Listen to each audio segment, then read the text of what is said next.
కలిగిన అనుభవం కావాలంటే పరిశుద్ధాత్మ శక్తి మనము కలిగి ఉండాలి.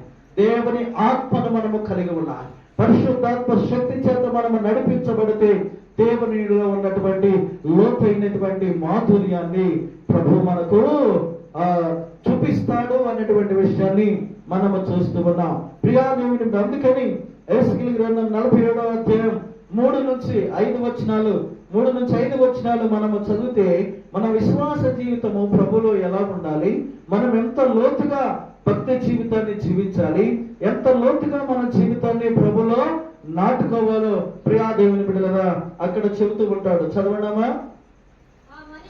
ఆ మనుష్యుడు కొలనూలు చేత పట్టుకుని తూర్పు మార్గమున బయలు వెళ్ళి 1000 మూరలు కొలిచి ఆ నీళ్ల గుండా నన్ను నడిపింపగా నీళ్లు చీలమండలము లోతుండెను. ఆయన మరి 1000 మూరలు కొలిచి నీళ్ల గుండా నన్ను నడిపించగా నీళ్లు మోకాళ్ళ లోతుండెను. ఇంకా ఆయన 1000 మూరలు కొలిచి నీళ్ల గుండా నన్ను నడిపింపగా నీళ్లు మొలలోతున ఉండెను. ఆయన ఇంకను 1000 మూరలు కొలువగా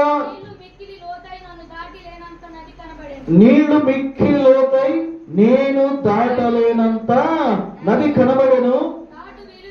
దాట వీలు లేకుండా ఏదవలసినంత నీరు గలదాయలో. చెప్పలు కొట్టి ప్రభు నామాన్ని మహిమపరచు. ప్రియ దేవుని బిడ్డలారా, వాక్య భాగాన్ని మనం గమనం చేసుకున్నట్లయితే విశ్వాస జీవితంలో ప్రియ దేవుని వెంబడించే విధానంలో మన విశ్వాసం ఎలా ఉండాలి, మన నమ్మకం ఎలా ఉండాలి, మన భక్తి జీవితము ఎలా ఉండాలి అన్నటువంటి విషయాన్ని ఈ పాఠం మనకు నేర్పిస్తుంది. ఎన్నిసార్లు కొలిచాడు? 4 సార్లు కొలిచాడు. మొదటిసారి కొలిచినప్పుడు విశ్వాసం ఎలా ఉందంట అమ్మా? చీలమండలము లోతుంది. రెండోసారి కొలిచినప్పుడు మోకాళ్ళ లోతుంది. మూడోసారి కొలిచినప్పుడు మొలలోతుంది. 4వసారి కొలిచినప్పుడు ఏదైనంత విస్తారముగా నీళ్ళు వచ్చినాయి. చెప్పబడి ప్రభునామాన్ని మహిమపరచుగా.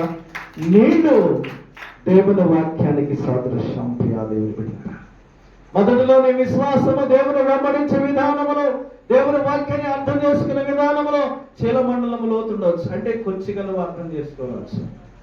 ప్రియా దేవుని బిడ్డలారా, అదే మరొకసారి కొలిచినప్పుడు నీ యొక్క విశ్వాసం ఎలా ఉండాలంట?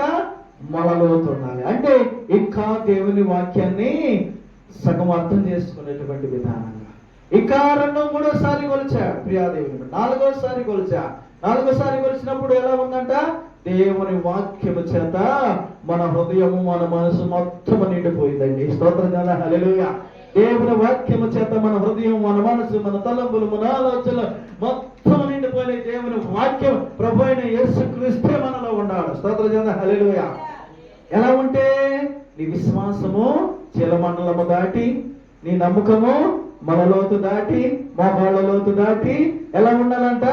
ఆఖరికి అంతా కూడా హృదయం, మనసు, నీ జీవితం అంతా కూడా దేవుని వాక్యము చేత నింపబడాలి. స్తోత్రం కదా, హల్లెలూయా.